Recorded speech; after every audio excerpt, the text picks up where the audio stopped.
On the agenda tonight, we're going to be taking a look at Robert Downey Jr. performing Driven to Tears with Sting.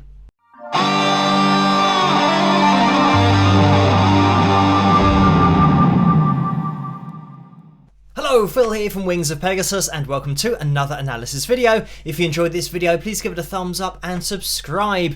So this particular request was sent through asking the question whether Robert Downey Jr. has had any help with his voice in this live performance. So we will be taking a look at it with the pitch monitoring software, and as with pretty much all Sting live performances, it's just a great band and a great sound. But I will address what I've been asked to address with this performance, but we'll also have a look at it and just see exactly what's going on. But let's see how they get on.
And we then have a guitar solo, which we might bust the guitar out for a little bit later on, who knows. But yeah, I mean, working our way through this, especially towards the end here, where you can see that Robert is hitting these lines all the time, just when he's going, ah, you know, he's kind of nailing it, we can see here. And the held note as well, you can see just, yeah. I say unfortunately, I mean, it's just dead on the E4, and it means that it is pitch corrected. And I think because the vocal's quite low in the mix, it can be relatively difficult to spot if you are just listening to this and trying to decipher for yourself whether it's been pitch corrected or not.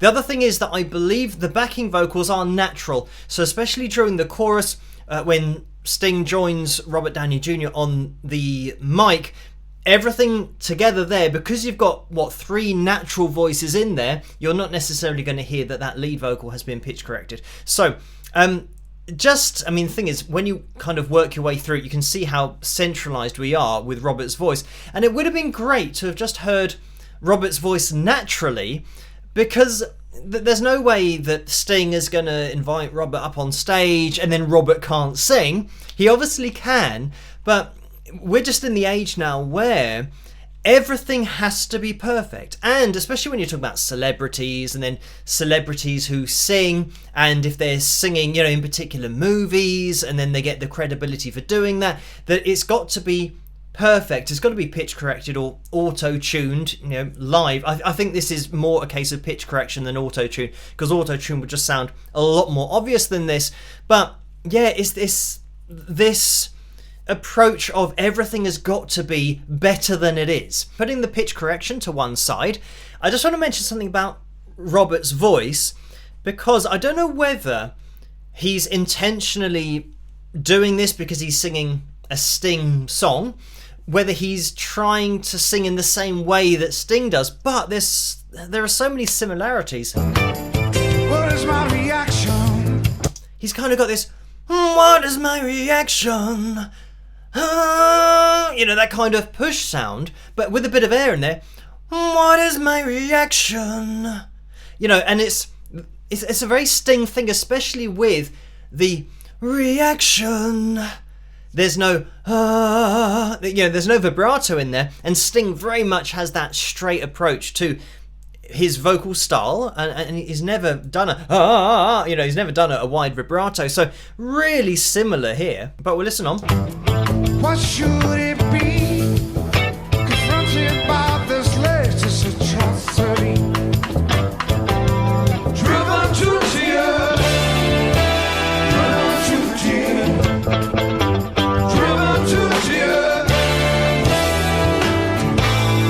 And the reason that I'm nodding is because those backing harmonies that are coming in are not pitch corrected. Definitely, you can hear that they're not stuck to 440 hertz. A440 standard pitch, that's the tuning that it's being calibrated to with pitch correction. These are the lines that we're seeing on screen.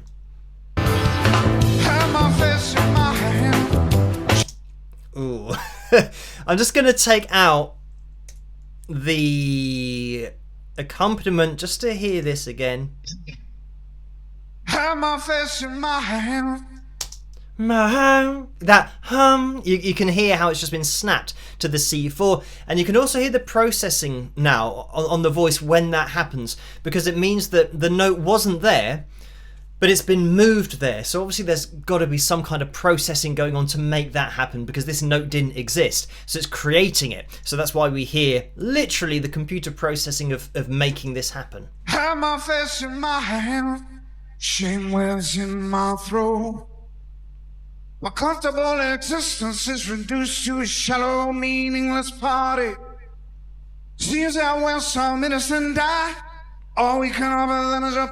I mean, all of this kind of na na na na na na na na na, being absolutely spot on, and I mean, pretty much with this C4, whenever there's that held vocal passage, which it is just hitting that same note, but with a lot of lyrical content and keeping that pitch perfect, it's just perfectly centralized over this line.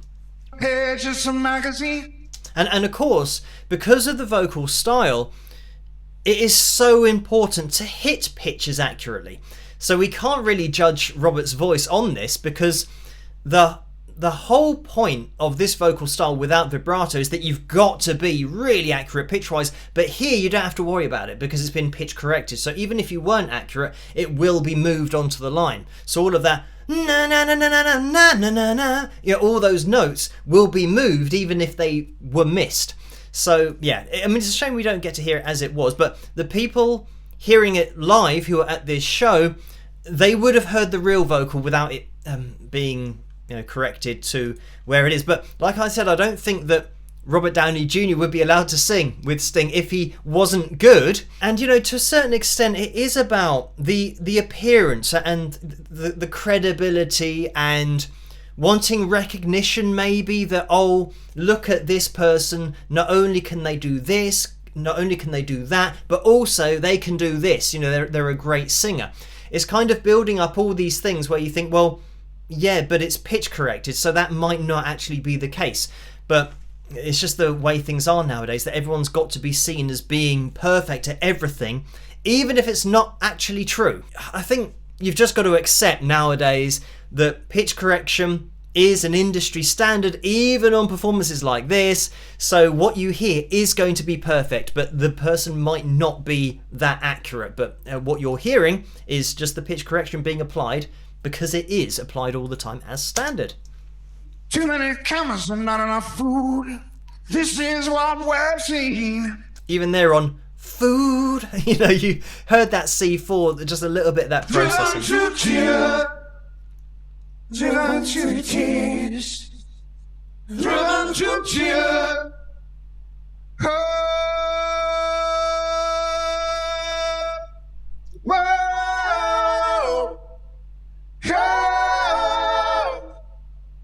Whoa.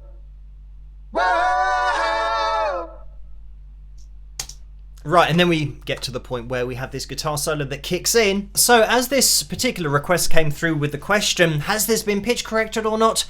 And the answer is yes. It could be a very short video, but I'm busting out the guitar because any excuse to get the guitar out.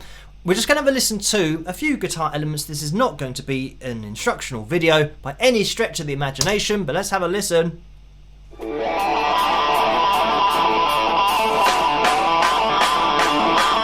I mean, straight off the bat, we've got some cool guitar work going on here. And let me just make this a full screen so we can see, because it sounds like, I think my tone's going to be a little bit heavy here. It kind of sounds like we've got that kind of thing going on. There's something like that. So we're going to the open D string there, and then to the open A string.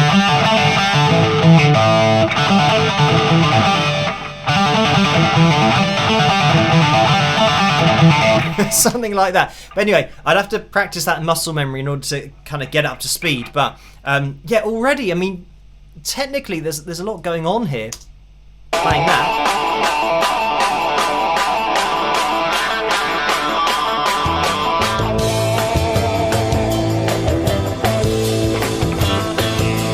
And then we've kind of, I mean, we've got that kind of, the wah-wah as well. We've got the wah-wah going on as well. I've got the wah-wah on the floor here. So, and then we're now rolling off a little bit of that volume. Not that much, but we've got that. And now this is all about dynamics. So hopefully you can hear this.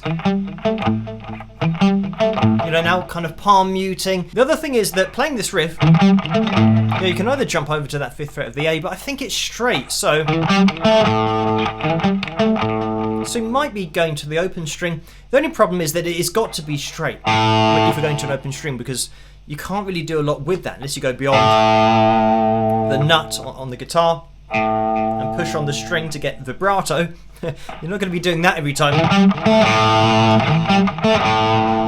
You have to work your way up. So that, coming over to that 5th fret might be better. But let's listen on again. What does it have to do with me?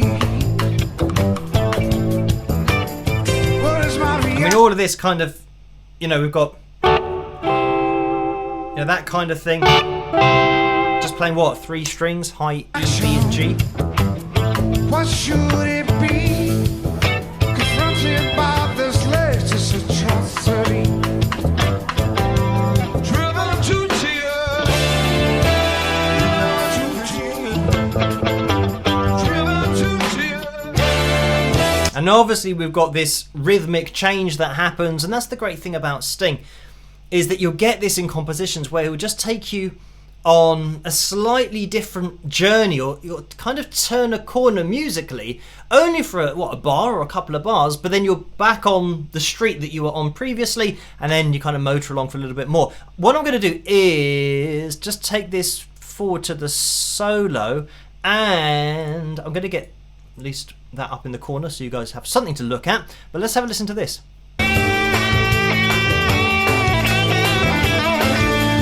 So yeah, in this solo, we're quite aggressive. We've got this.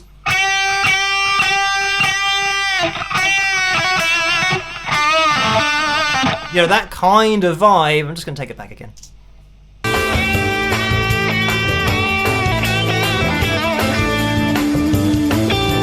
Yeah.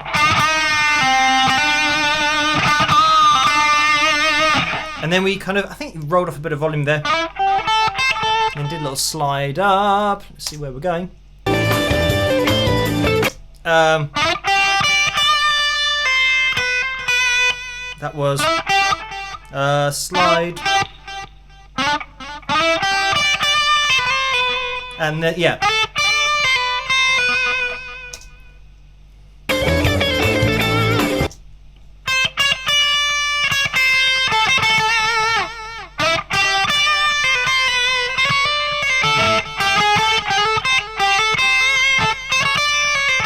I think, yeah, we had a little bit of, chromaticism going on, playing semitones there. I don't think we did it on the B, just just on the high E to the B. This isn't going to be an instructional video, but just getting the kind of vibe of what we're doing here.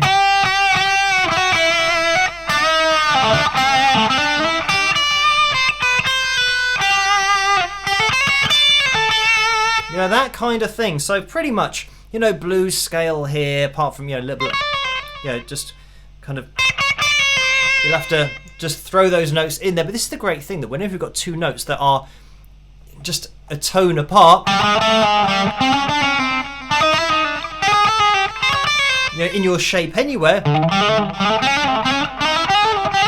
you know, you can just play those notes, you know, in, well, sequence if you want to. Yeah, so you can work through your whole minor pentatonic shape with those if you want to make it sound a, you know, a little bit more chromatic, a little bit more interesting. But yeah, this is all just in that minor pentatonic shape 1, and maybe a little bit of kind of blues scale in there. I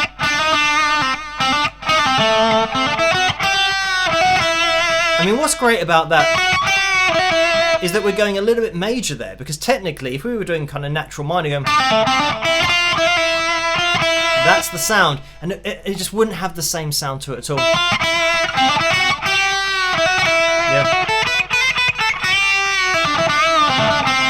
And then by the time we get back down there, we're now kind of rooted back into that minor key.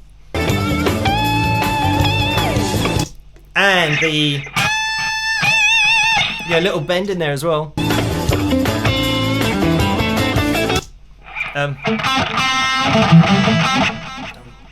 Much too heavy here.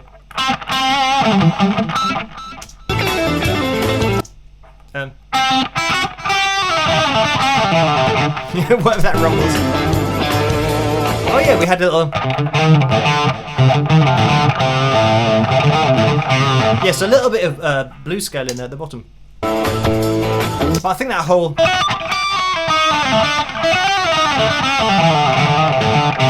Yeah, that kind of thing, that it was all, you know.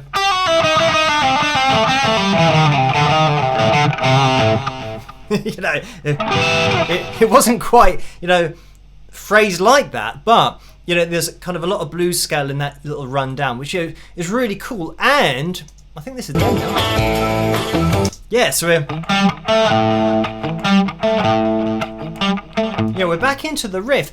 The great thing about this solo is that, you know, the lead guitar is just kind of taking your attention, and that voice has been the focal point, but it's melodic and it's tasteful and it serves the song, and it's not somebody just, you know, trying to play lots of notes. Anyway, yeah, that is the video for tonight, and again, it's a bit of a shame that everything's now got to be perfect and nothing will be released with even just getting somebody up on stage and it's light-hearted. Heaven forbid Robert Downey Jr. gets on stage and he's a little bit off the line, which is just a normal voice. That's what happens. Like I said, there's no way that he'd be singing this if he couldn't sing. Anyway, thank you guys for requesting this particular video for me to take a look at. As always, keep the suggestions and requests coming in the comment section below.